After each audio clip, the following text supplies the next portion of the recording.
rendezvous. It is spelled as rendezvous. But what do you mean rendezvous? Q is the most useless word in the English dictionary. Queue. No, please.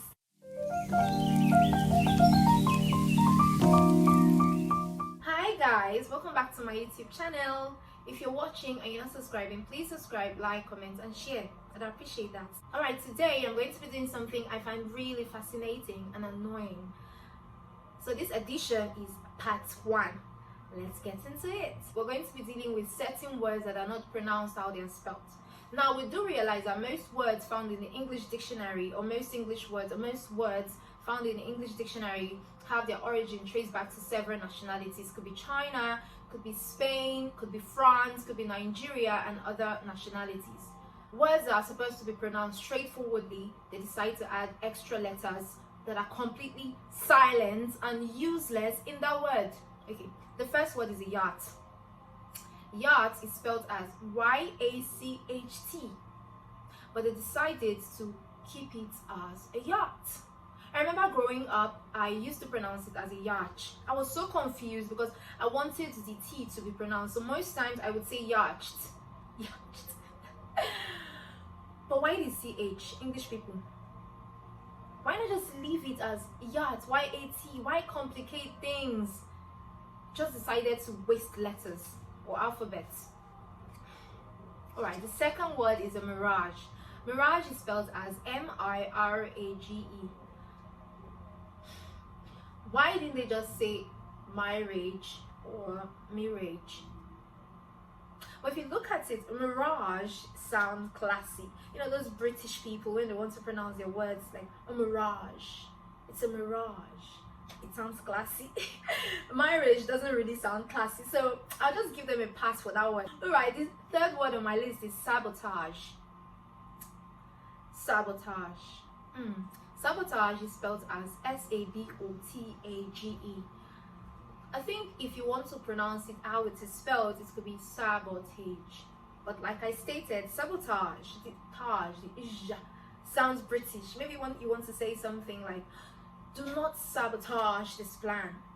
It gives it this classy look, you know, classy feel, because it sounds British, but it doesn't really need to sound British, since the right pronunciation is sabotage, and we do not know who made that word pronounced as sabotage.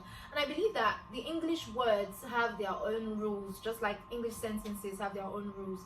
I think when I was growing up, I learned about Concord. The rules of Concord would let you understand how to make good and correct grammatical sentences.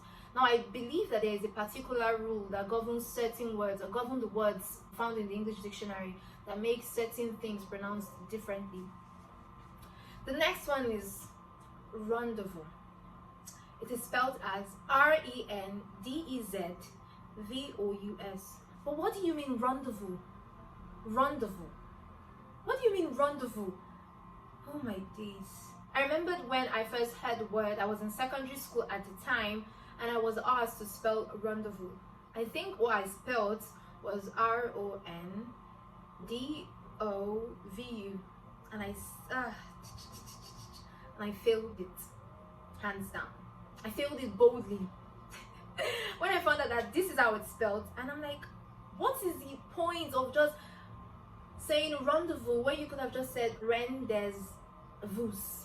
But it doesn't really sound cool. But when you say rendezvous, I understand why they decided to make certain words sound certain ways, because if you want to spell almost all the words in the English dictionary, maybe I think it's because we're used to it, or it gives them a classy outlook. Okay, the next word on my list is a mortgage. Okay, so mortgage is spelled as M-O-R-T-G-A-G-E, mortgage. Okay, so if you wanted it as mortgage, what was the reason for adding a T? If you know that that word will go completely silent.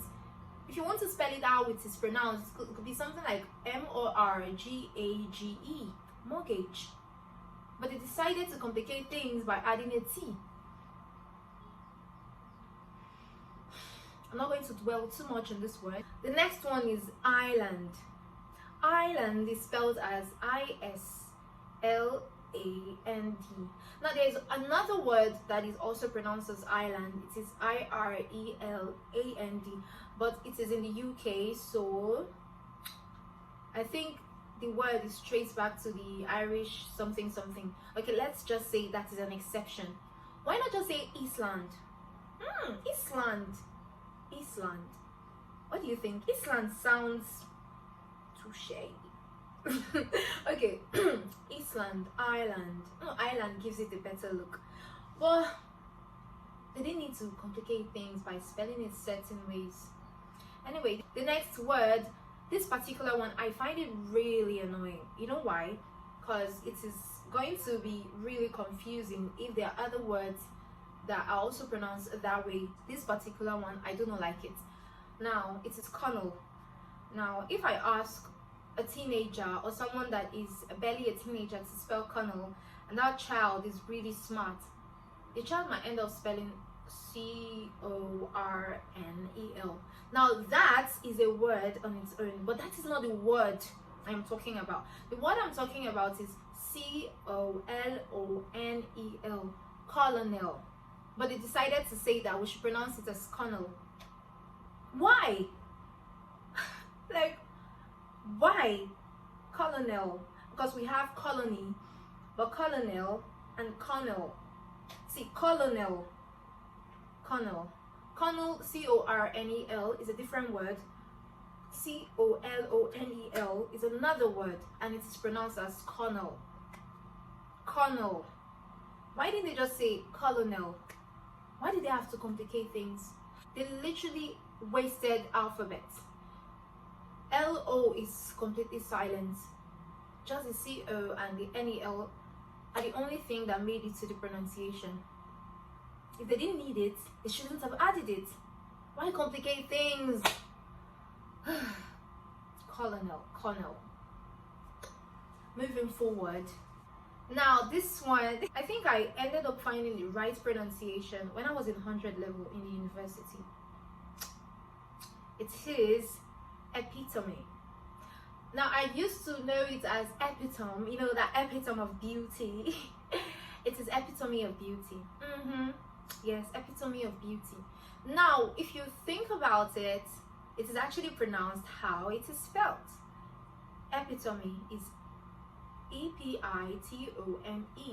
Epitome. It's actually pronounced how it is spelled. So this one get a free pass. Number 9 on my list is Q. This is the most useless word in the English dictionary. The most annoying word in the English dictionary. Now Q and Q. We have the CUE. Maybe I ask you to spell Q. If you don't ask me what is the origin of the word or what it means, you might end up spelling CUE. It's when I tell you what I mean, that's when you will know that Q is QUEUE. No, please. Is this not useless? What is the point of wasting 4 letters if they're going to be pronounced as the first letter? Q. You just decided to add UEUE. For what reason? What was the reason? What was the reason? Q. English people, it is well. The last one on my list is facade. Okay, so when I was growing up, I understood the idea behind translation of words. When I mean translation of words, I mean knowing how to pronounce it. You know, when you're using the dictionary, you find out that the word and the way it's pronounced is there. Now you need to understand certain things before you know how to pronounce this word, because we have long E sound, short E sound, we have so there's so many rules guiding this stuff, and I understood it quite early. That was when I found out that the word FACADE is facade, not facade. I had an issue in the university with a particular lecturer who was telling me that the word is pronounced as facade. I think I was in 300 level at the time. You know, Nigerian lecturers, they don't like taking corrections. That is the annoying thing. I didn't correct him. he asked me what was the meaning, or I think I was reading something, and then he had already pronounced it as facade. So when I was reading the stuff, I can't remember if I was reading or I was answering a question.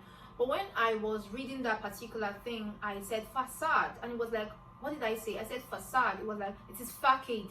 I said, sir, it is facade. And then he got pissed. It was like, how would you people learn if you do not know how to take corrections? In my mind, sir, look in the mirror and take your own advice. Take corrections. I think later I found out that the word is pronounced as facade, and he couldn't say anything afterwards. Alright, we've come to the end of this particular video, and I hope that you would subscribe, like, comment and share. I appreciate that. And drop some comments on other words that you find really annoying. Alright, bye.